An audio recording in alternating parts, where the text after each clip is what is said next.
Alex had always been the quiet type, someone who preferred the hum of a computer screen to the chatter of a crowded room. They lived in a cozy suburban neighborhood where every house looked like it could have been cut from the same blueprint. White picket fences, neatly trimmed lawns, and cookie-cutter mailboxes lining the streets. It was the kind of place where people waved hello, but didn't pry too deeply into each other's lives. For Alex, it was perfect, peaceful, predictable, and just the right amount of private. As a software engineer, Alex loved anything tech-related. So when they decided to trade in their old gas-guzzling SUV for a shiny new Tesla Model 3, it felt like a no-brainer. The car wasn't just sleek and modern, it was eco-friendly too. Alex had always cared about the environment, even if they didn't shout it from the rooftops. This was their way of doing something meaningful without making a big fuss about it. To make things easier, they installed a level 2 home charger in their driveway. It was small, efficient, and tucked away, so it didn't stick out like a sore thumb. Everything about it followed the rules. City permits were approved, inspections passed, and the installation was done by a licensed professional. At first, nothing seemed unusual. Alex went about their daily routine, driving to work, running errands, and plugging in the Tesla overnight. The car became a seamless part of their life, almost like an extension of themselves. But little did Alex know, one pair of eyes had already taken notice. Karen, their neighbor across the street, wasn't exactly thrilled about the new addition. Karen was the kind of person everyone knew, whether they wanted to or not. She chaired the neighborhood watch committee, organized holiday potlucks, and kept a close eye on everything that happened within the community. Some people found her helpful. Others thought she was nosy. Either way, Karen fancied herself as the unofficial enforcer of the Homeowners Association, HOA, rules. If someone painted their front door a shade darker than allowed or left their trash cans out past collection day, Karen would be the first to send a strongly worded email, or worse, knock on their door. So when Karen spotted Alex's Tesla plugged into the charger one evening, her curiosity quickly turned into suspicion. What exactly was that thing sticking out of their driveway? Was it safe? Did it comply with the HOA guidelines? And most importantly, why hadn't anyone consulted her before installing it? Her mind raced with questions, and before long, she was snapping photos of the setup, jotting down notes, and digging through decades-old HOA documents, looking for any loophole she could exploit. For Alex, life carried on as usual. They had no idea that their simple decision to go green was about to spiral into something far more complicated and far less peaceful than they could have ever imagined. Karen was not your average neighbor. She took pride in knowing every detail about the neighborhood, from who painted their shutters last summer to which families let their dogs bark late at night. To her, the Homeowners Association, HOA, bylaws were sacred texts meant to preserve the charm and uniformity of the community, and while some people found her dedication admirable, or at least tolerable, others saw it as over-the-top meddling. But Karen didn't care what anyone thought. In her mind, she was doing everyone a favor by keeping things orderly. When she first noticed Alex's Tesla charger, it wasn't just curiosity that caught her attention.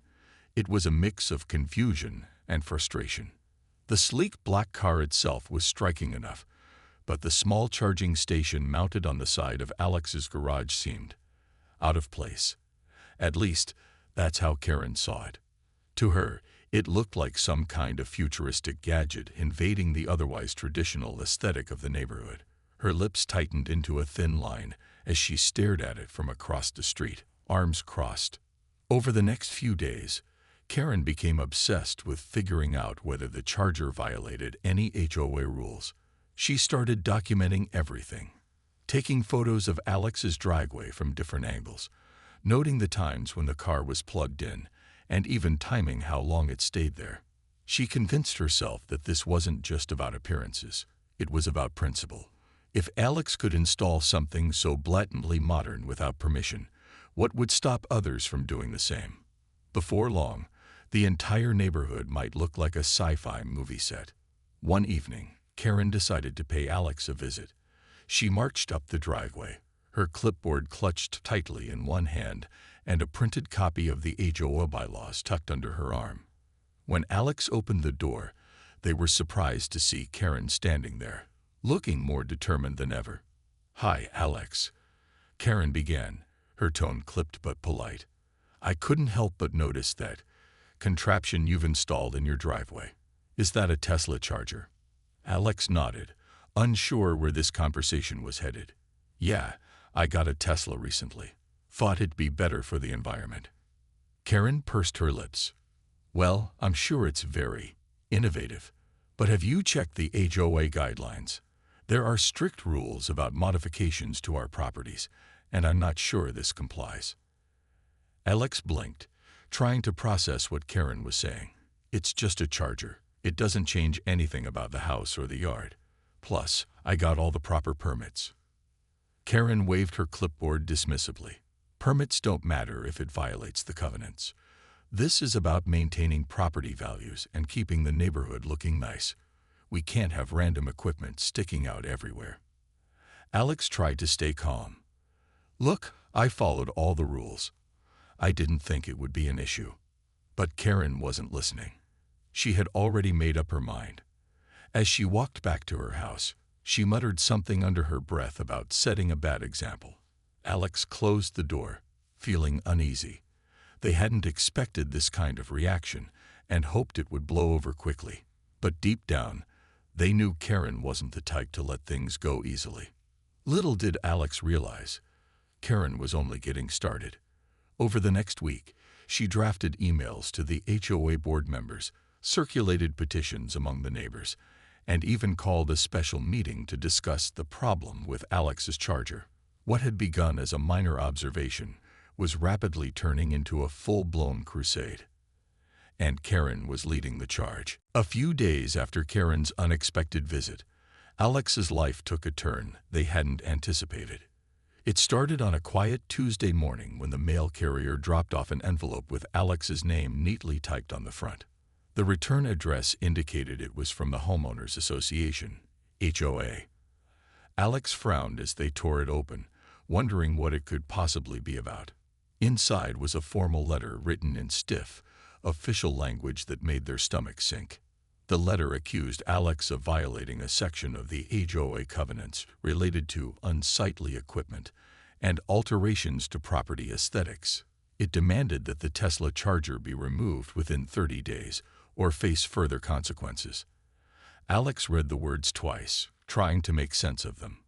Unsightly. Alterations. The charger was small, functional, and hardly noticeable unless someone was actively looking for it. How could this be considered a violation? At first, Alex felt a mix of anger and disbelief. They had done everything by the book, researched local regulations, obtained permits, hired professionals. There was no way they were breaking any rules. But as they reread the letter, another emotion crept in. Frustration. This wasn't just about the charger anymore. It was about Karen's relentless need to control every aspect of the neighborhood. Alex crumpled the letter in their hand before tossing it onto the kitchen counter. For the next couple of weeks, Alex decided to ignore the letter entirely. They figured Karen was blowing things out of proportion, and surely the HOA board would see reason once they explained the situation. After all, the charger wasn't harming anyone.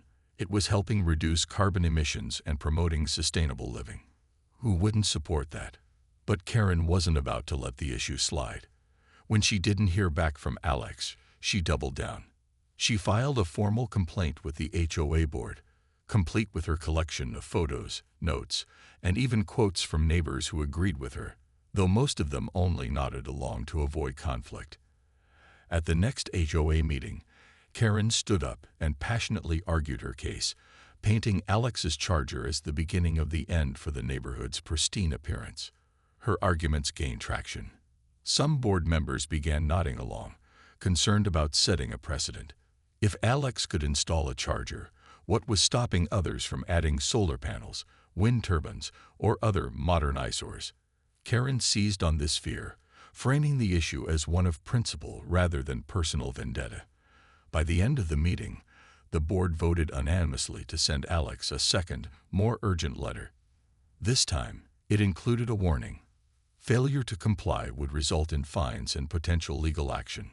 When Alex received the second letter, they realized the situation was escalating faster than they'd expected. Ignoring it wasn't going to work anymore.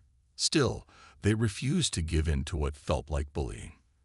Instead, Alex decided to dig deeper into the HOA's bylaws themselves. Late at night, they sat at their kitchen table, flipping through pages of dense legal jargon. To their relief, they found nothing explicitly prohibiting electric vehicle chargers or anything remotely similar to what they had installed.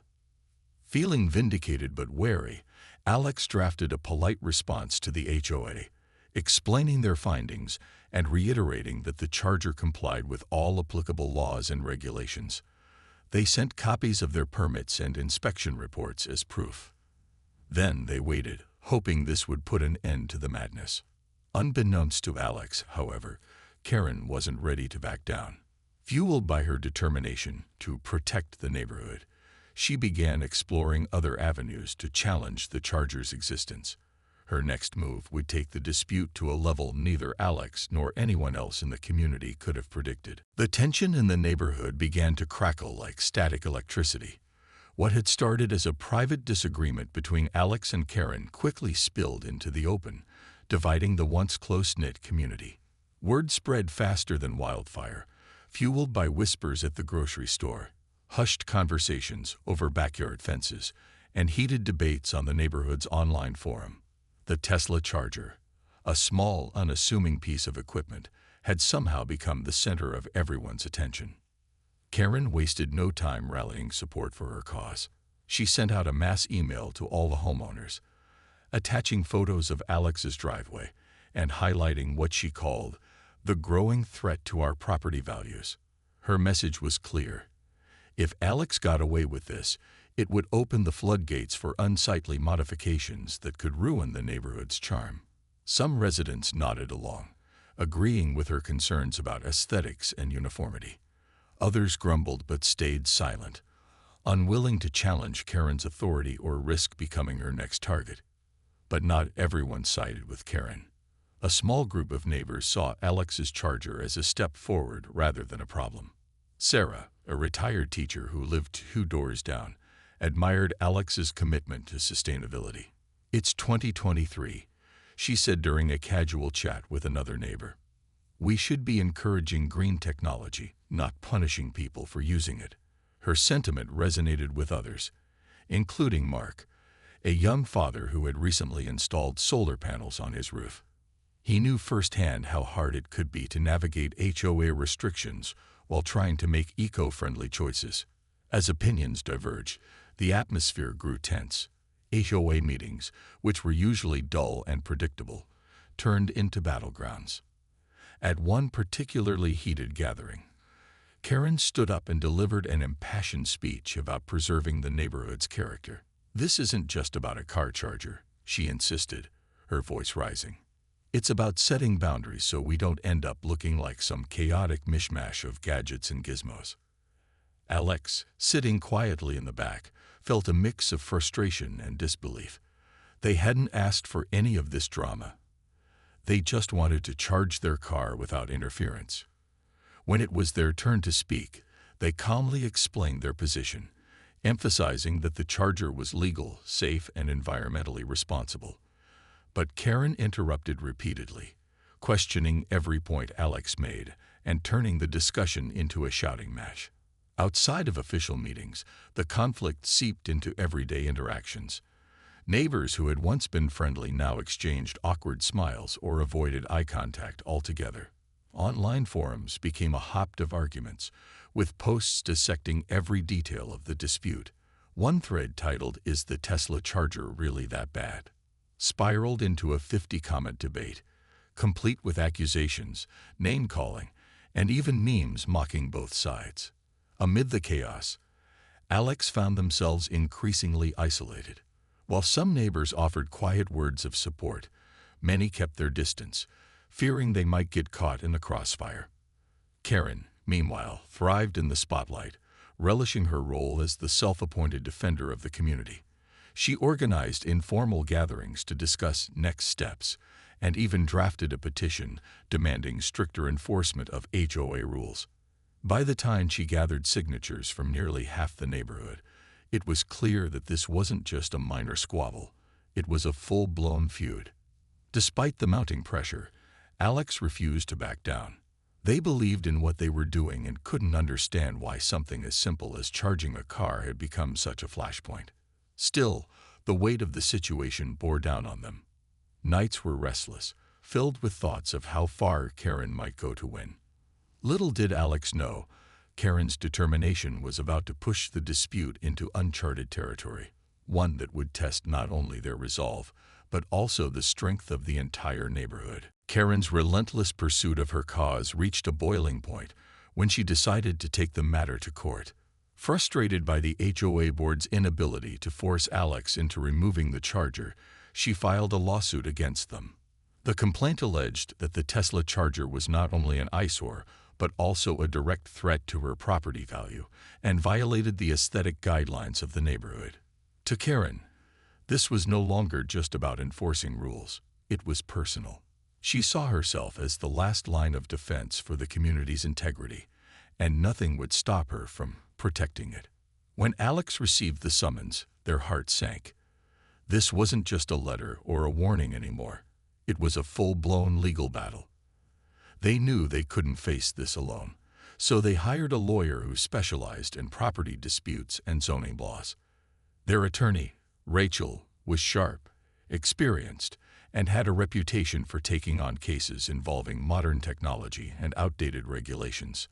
After reviewing the details, Rachel assured Alex that they were on solid ground. The charger complied with local laws, and the HOA's claims were flimsy at best. Still, the prospect of going to court was daunting. As news of the lawsuit spread, the neighborhood erupted into chaos. Some residents sided firmly with Karen, praising her for standing up to what they saw as reckless behavior. Others rallied behind Alex, criticizing Karen for turning a minor issue into an expensive and unnecessary fight. The divide grew deeper, with tempers flaring and friendships straining under the pressure. Online forums lit up again, this time with heated discussions about whether the lawsuit was justified. One post titled, "Who do you support, Alex or Karen?" drew over 100 comments, many of which devolved into arguments. The media soon caught wind of the story. Local newspapers ran articles with headlines like "Tesla versus Tradition," "A Neighborhood Divided," and "HOA Wars Escalate Over Electric Car Charger." Reporters showed up at Alex's house, asking questions about how it felt to be at the center of such a public dispute. At first, Alex tried to avoid the attention, but Rachel encouraged them to speak out. "This isn't just your fight anymore," she said. "It's about setting a precedent for sustainable living in communities like yours." With Rachel's guidance, Alex agreed to an interview with a local TV station. Sitting nervously in front of the camera, they explained their side of the story: the importance of reducing carbon footprints, the legality of their installation, and their desire to live peacefully without conflict. "I never imagined something as simple as charging my car could cause so much trouble," Alex said, their voice steady despite the whirlwind around them. "All I want is to do my part for the environment while following the rules." Meanwhile, Karen seized the opportunity to share her perspective too.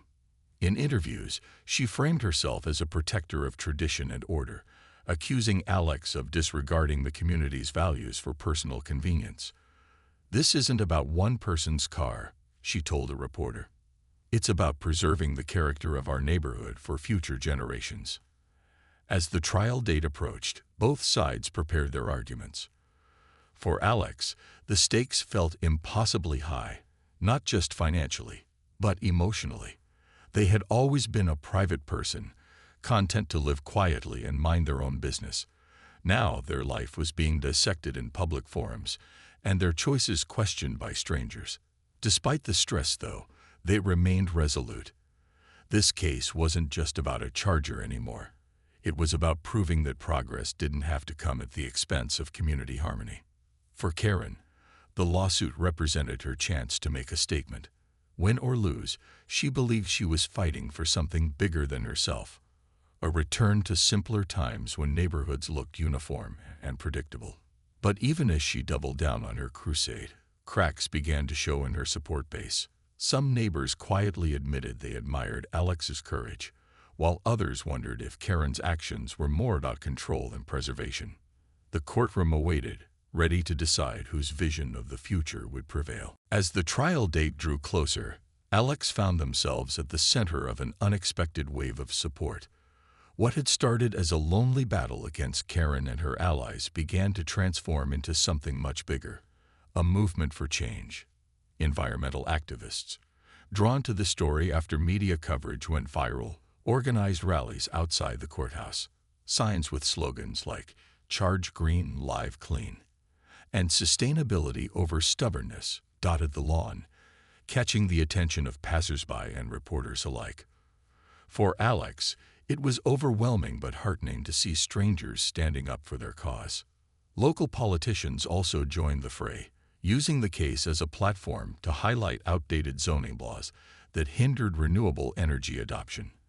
A city council member gave a passionate speech at a town hall meeting, arguing that neighborhoods should embrace innovation instead of clinging to restrictive rules.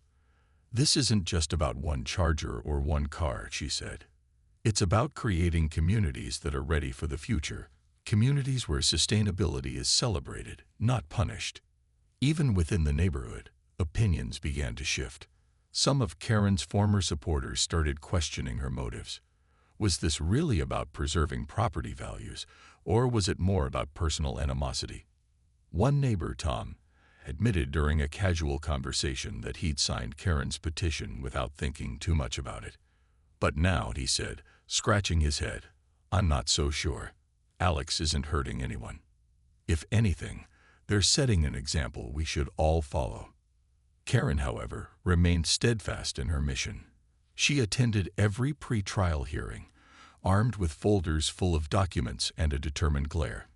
In court, she argued passionately that the HOA's guidelines existed for a reason, to maintain uniformity and protect property values. "This isn't about hating progress," she insisted. "It's about balance. We can't let individual choices disrupt the harmony of the entire neighborhood." Despite her conviction, cracks were beginning to show in her argument. During cross-examination, Alex's lawyer, Rachel, skillfully dismantled Karen's claims. She pointed out that the HOA bylaws were vague and hadn't been updated in decades, making them ill-equipped to address modern advancements like electric vehicles. "If we penalize people for embracing sustainable technology," Rachel told the judge, "we're sending a dangerous message that progress is unwelcome in our communities." Rachel also introduced expert witnesses who testified on behalf of Alex.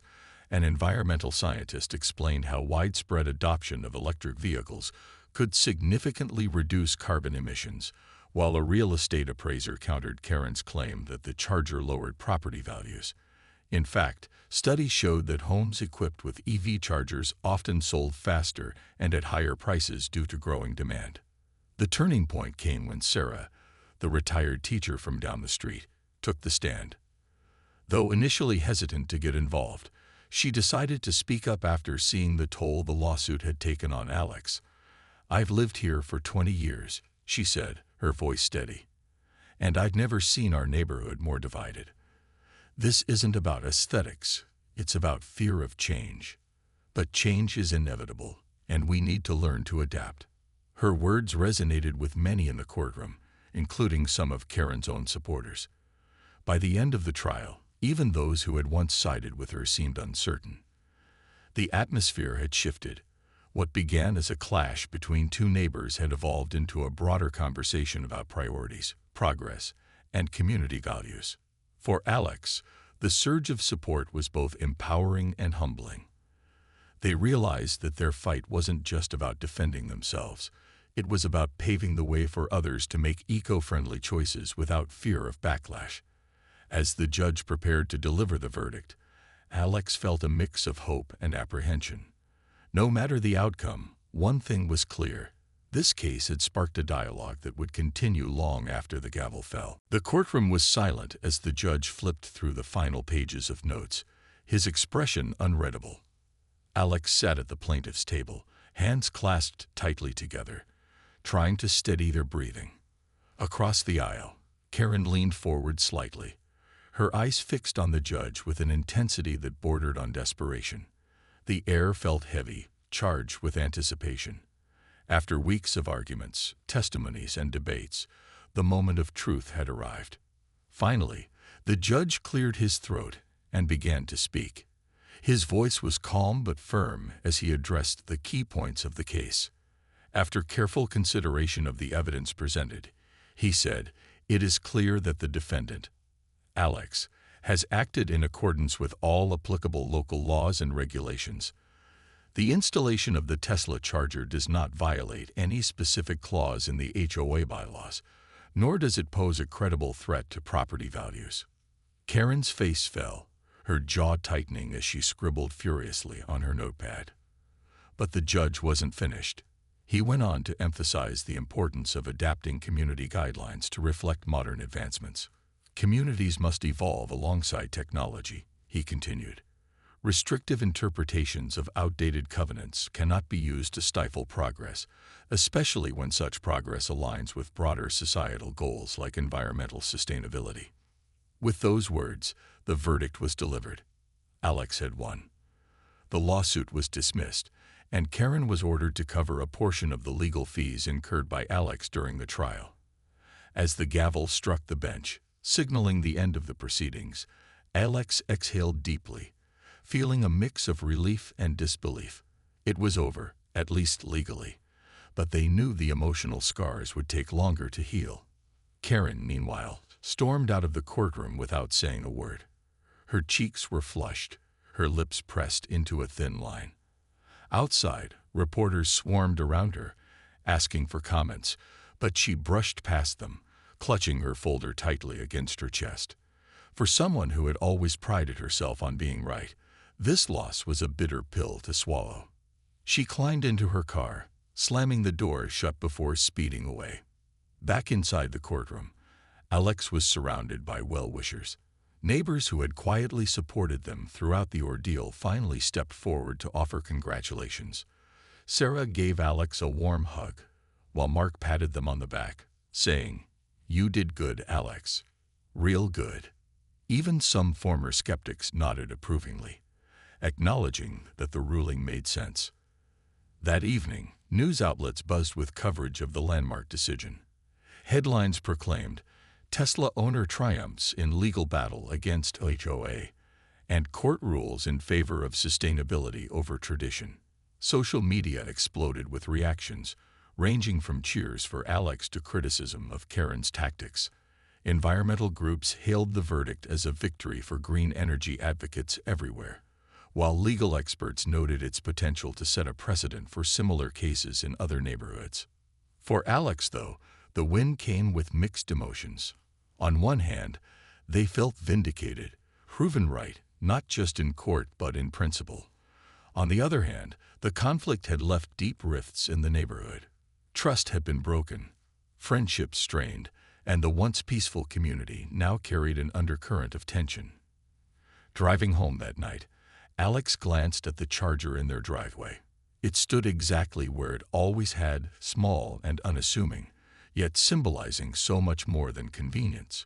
It represented resilience, progress, and hope. As they walked inside, Alex resolved to move forward positively.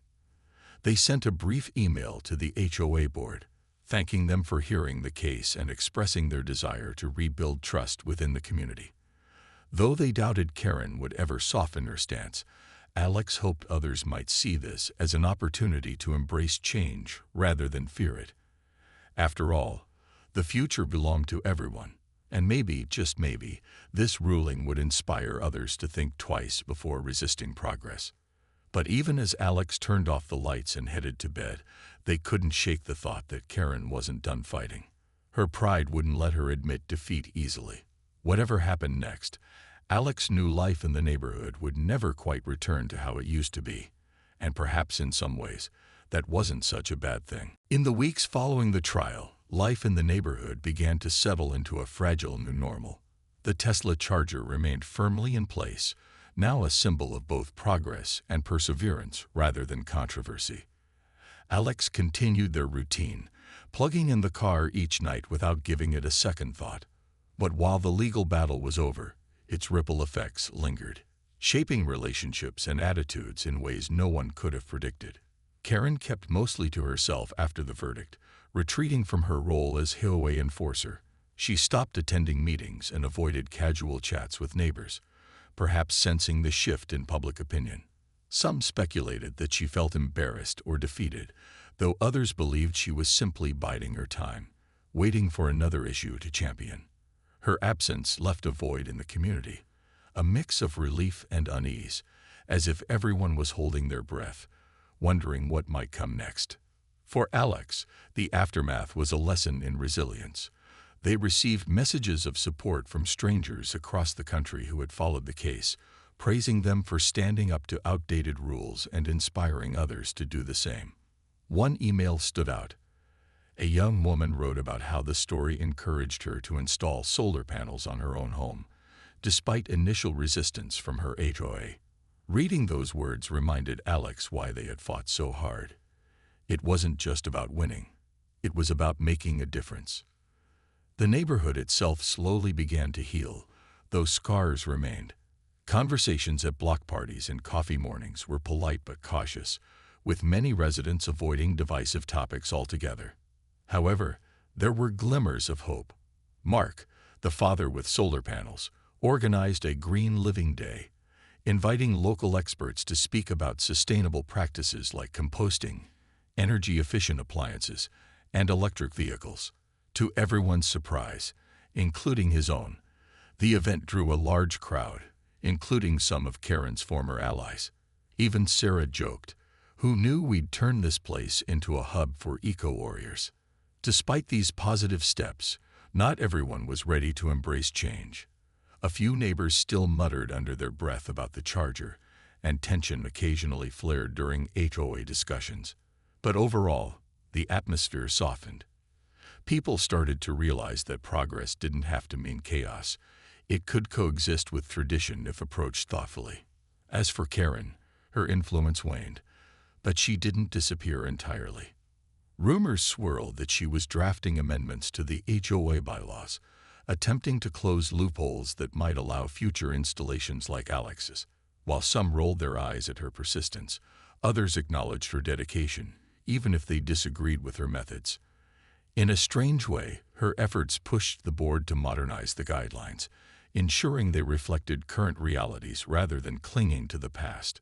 One evening, months after the trial, Alex found themselves standing in their driveway, staring at the charger. It seemed almost ordinary now, blending seamlessly into the fabric of their daily life. Yet it carried a weight far greater than its physical presence. It was proof that standing up for what you believe in, even when it feels impossible, can spark meaningful change. Turning off the lights before bed, Alex smiled faintly. Life hadn't returned to the quiet simplicity it once was, but maybe that wasn't such a bad thing. Change was uncomfortable, messy, and sometimes painful, but it was also necessary. And as long as people like Alex refused to back down, communities everywhere would inch closer to a brighter, greener future.